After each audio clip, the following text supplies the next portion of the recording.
No programa anterior da nossa série de especiais direto de Israel, você conheceu os contrastes entre a cidade moderna de Tel Aviv e, logo ao lado, a milenar cidade de Jaffa.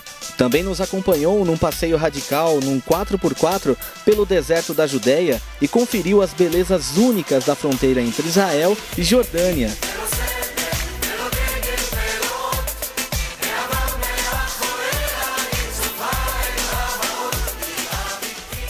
No programa de hoje, você vai conhecer uma praia diferente, onde os banhistas não afundam nas águas.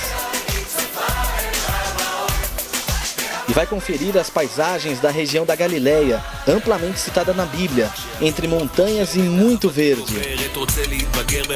Vamos visitar um centro cultural dentro de um kibbutz, cujo principal objetivo é promover a coexistência entre judeus e árabes por meio da união cultural. A Galileia foi inúmeras vezes citada na Bíblia Sagrada por ser uma das regiões por onde Jesus passou boa parte de sua vida terrena. Foi aqui, nestas águas, que os então pescadores Pedro e André foram chamados por Jesus para serem seus discípulos. Um dos milagres mais conhecidos da Bíblia também aconteceu aqui. Foi no Mar da Galileia que Jesus andou sobre as águas. Até hoje, a importância dos barcos nessa região é muito grande. O próprio Jesus fez uso deles várias vezes, inclusive em suas pregações. Já na Galileia, mais precisamente na região do Lago de Genezaré, e vocês acompanham de fundo a embarcação conhecida como a embarcação dos dias de Jesus. Vamos falar um pouco mais sobre essa embarcação, Meno? Essa embarcação foi achada em 1986, quando teve uma seca, e dois irmãos, pescadores que moram aqui neste lugar, começaram a ver aparecendo entre as pedras partes de um barco que no começo eles acharam um barco velho, mas com o passar do tempo eles compreenderam que tinha achado uma coisa muito mais importante, ou seja, um barco que navegou essas águas mais ou menos 2000 anos atrás. E na verdade teria a função de fazer, levar as pessoas e outras mais funções? Hoje vai ser quase impossível saber exatamente a função do barco, mas obviamente ou transportar as pessoas de uma beira para outra, ou pescar, ou participar em batalhas, ou quem sabe um pouco de tudo isso. Barco esse que está em exposição aqui no Museu da Galileia, exato? É um museu chamado O Homem e a Galileia, no contexto de uma história muito mais ampla. Esse barco aqui está em um lugar muito especial por causa da época, esse barco aqui 2000 anos atrás, ou seja, contemporâneo aos dias de Jesus. Museu este que você vai ter a oportunidade de conferir um pouquinho mais a partir de agora.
O Museu Homem na Galileia tem diversas exposições e oficinas de arte e fica localizado no Kibbutz Ginossar.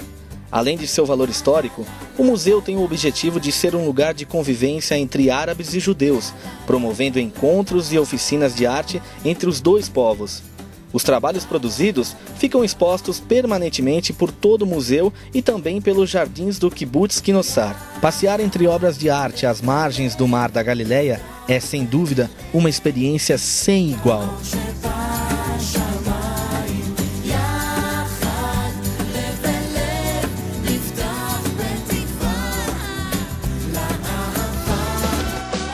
Israel investe pesado para receber bem turistas de todo o mundo, e aqui na região do Mar Morto não é diferente. Os complexos hoteleiros são muito bem estruturados, as praias são limpas e a gastronomia é de dar água na boca. Tudo para que você possa se sentir em casa, mesmo estando do outro lado do mundo.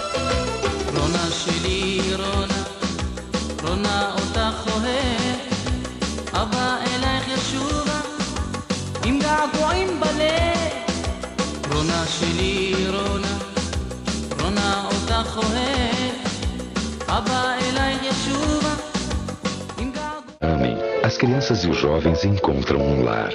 Aqui eles encontram suporte.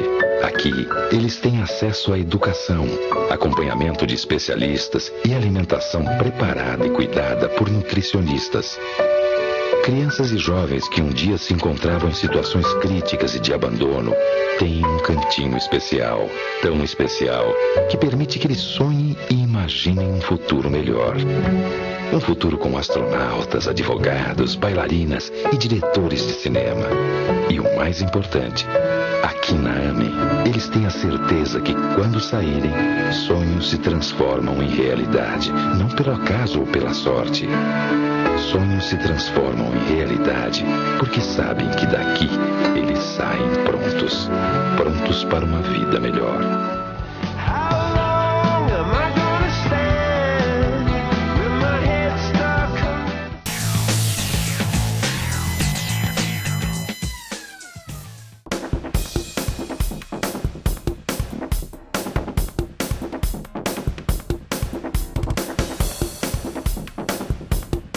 Tel Aviv, a cidade que não para, agora abrindo espaço para a gastronomia, e nada melhor do que falarmos de uma brasileira que veio para Israel e para ficar.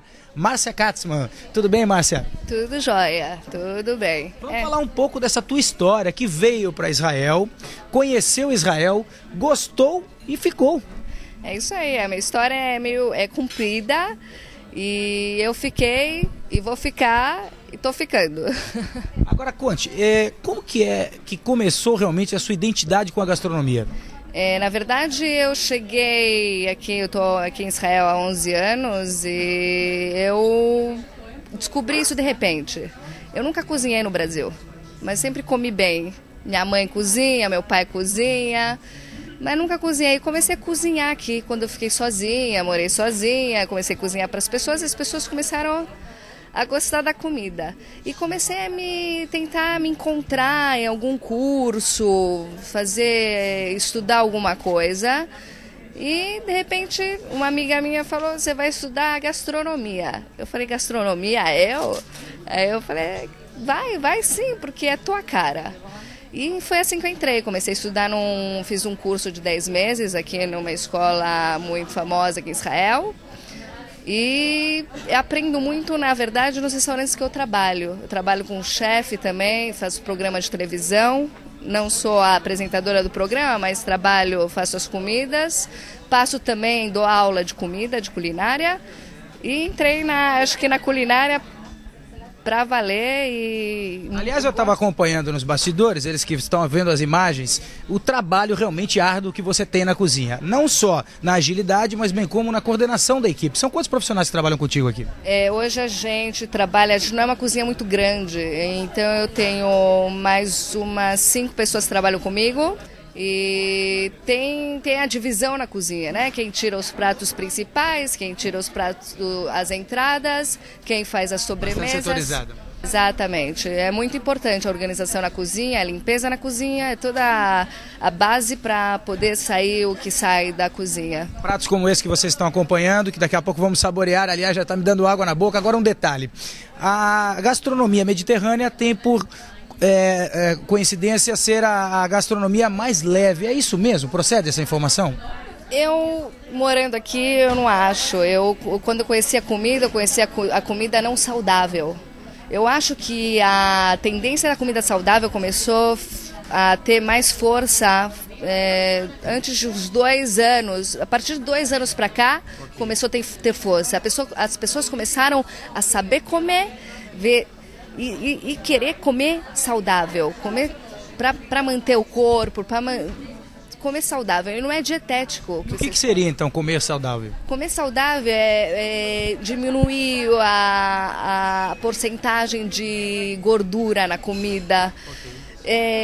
Usar farinha de trigo integral no lugar de farinha branca, usar queijos de cabra mais leves, menos gordurosos. Ou seja, o segredo está nos ingredientes. Exatamente. E pode diminuir a quantidade. Você pode colocar uma manteiga na comida, mas não colocar uma quantidade over a mais.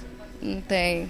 É isso aí, parabéns Brasil, afinal de contas marcamos presença aqui na Terra Santa, a Terra Prometida, mas agora é a hora, sou filho de Deus, vou ficar por aqui e vou saborear as delícias que só a Márcia traz para você aqui direto de Israel. Vamos nessa!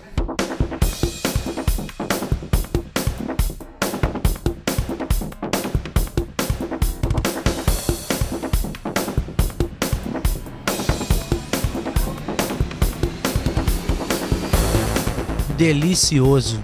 Você tem que conferir.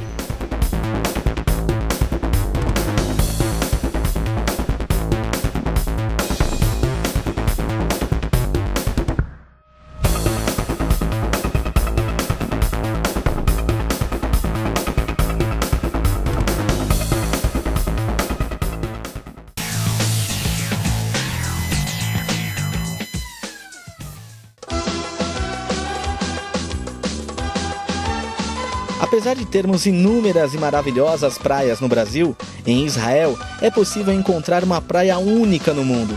Aqui, os banhistas não conseguem afundar na água, só é possível flutuar sobre ela. São coisas que só se veem aqui, na Terra Santa.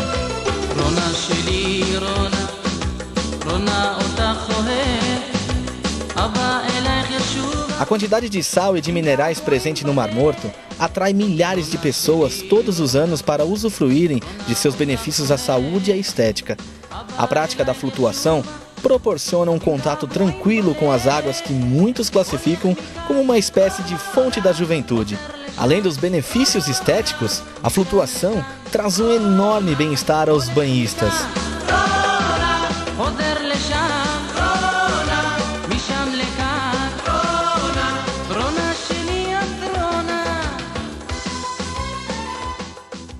Ávila Parrilha and Wine Bar. Ambientes aconchegantes e sóbrios, ideais para saborear os primorosos pratos de carnes grelhadas aos moldes argentinos.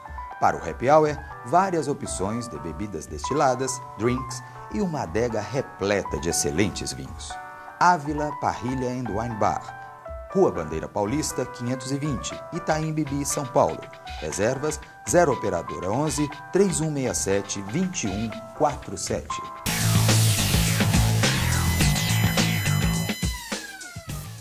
Chegamos a Jerusalém, a cidade do ouro. Nossa equipe se emociona ao ver pessoalmente as paisagens milenares de uma cidade tão cheia de significados espirituais e históricos. Fica difícil traduzir em palavras o que se sente ao pisar nesta terra verdadeiramente santa.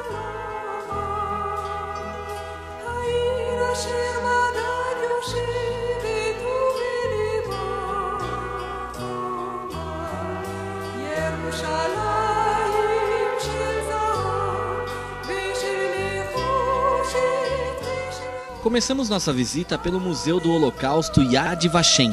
Queremos saber um pouco mais sobre a história do povo, que foi uma das vítimas de uma das maiores atrocidades cometidas contra a humanidade, o Holocausto.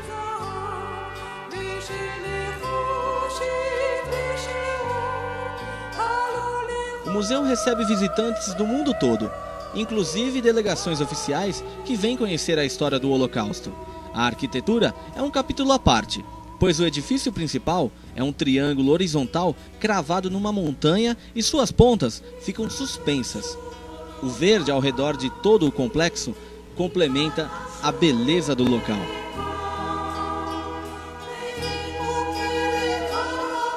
O museu tem inúmeras obras de arte em memória da luta dos judeus durante o Holocausto.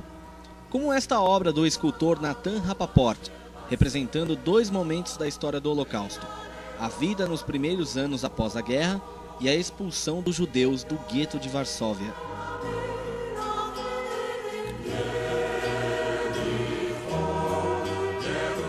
Na Alameda dos Justos, um local de homenagem às pessoas que ajudaram judeus durante a Segunda Guerra Mundial. Cada árvore aqui plantada é um símbolo vivo em memória desses não-judeus que ajudaram a salvar a vida de muitos, como por exemplo Oskar Schindler, um alemão que ficou famoso mundialmente depois de ter sua história contada no cinema, em um filme de Steven Spielberg. No Jardim dos Justos, 22 mil nomes estão gravados em monumentos de pedra. Estes também são nomes de pessoas que prestaram apoio aos judeus. Em especial, destacamos 2 brasileiros: o embaixador do Brasil na França, Luiz de Souza Dantas, e Aracide Carvalho Guimarães Rosa, que trabalhava no consulado brasileiro em Hamburgo e foi esposa do escritor João Guimarães Rosa. Ambos ajudaram centenas de judeus a conseguirem vistos de saída dos países em guerra rumo ao Brasil e, desta forma, salvaram muitas vidas.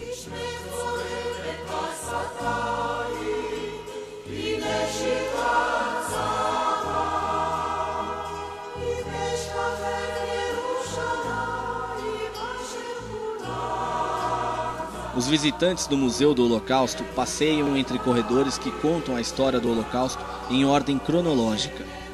Um ponto alto da visita ao museu é o Hall dos Nomes, uma estrutura composta por 2 cones opostos. O primeiro, um cone invertido, fica preso ao teto a uma altura de 10 metros e expõe 600 fotos e fragmentos das páginas de testemunho, representando uma pequena fração dos milhões de homens, mulheres e crianças judias vítimas do Holocausto. A imagem destas vítimas são refletidas na água que fica na base oposta do outro cone, escavado numa rocha. Nas paredes ao redor dos cones estão guardadas 2 milhões de páginas de testemunhos que registram informações de mais vítimas. O museu foi construído para que cada visitante sinta um pouco da atmosfera do que foi o Holocausto, e a saída do edifício é uma parte muito importante, pois dá para uma vista panorâmica de Jerusalém, representando a liberdade daqueles que sobreviveram.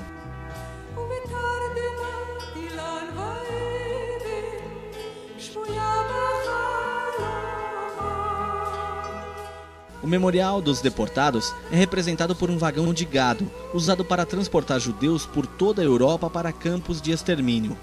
O vagão alemão é original e foi doado pelo governo polonês. Nele, foram transportadas dezenas de pessoas de forma desumana. Extremamente lotados, as pessoas viajavam em pé sem terem como se mover. Ao chegar em seu destino, as portas do vagão eram abertas e a maioria de seus ocupantes já estava morta.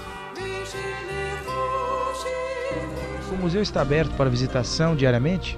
O museu é o único museu de Israel, que é um museu que a entrada é gratuita e é o museu que mais recebe turistas de todos os lugares de turismo aqui em Israel. O museu está aberto todos os dias da semana, de 9 às 5 da tarde. E é um museu muito concorrido, inclusive pelos peregrinos que normalmente eles não visitam assim locais ou cidades do Israel moderno, mas estão mais preocupados e concentrados nos lugares que têm a ver com a Terra Santa, né, com os lugares santos do cristianismo. Mas aqui Yad Vashem é algo que eles sim visitam, porque essa temática, a temática do Holocausto é uma temática que diz respeito a todo ser humano, independente de que cultura ele faz parte, independente da sua religião. E o museu e o tema, ele coloca algumas perguntas que são chaves para uma pessoa que vive na cultura ocidental, ou seja, onde estivemos nós, quer dizer, os cristãos, onde estava a liderança cristã no momento em que estavam crucificando, entre aspas, né, os judeus. Ou seja, a temática e essa história é uma história que diz respeito também a pessoas que não fazem parte do povo vitimado. Em resumo, um excelente passeio para o seu autoconhecimento.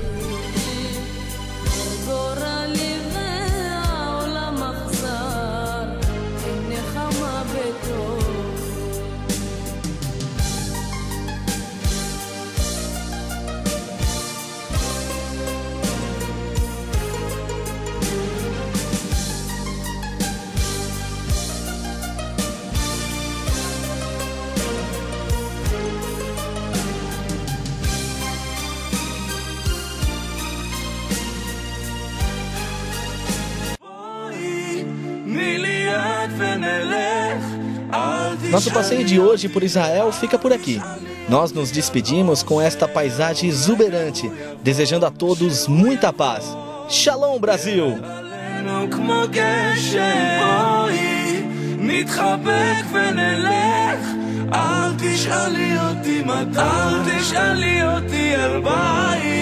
אל תבקשי ממני זמן, נחכה לו, עוצר לא נשאר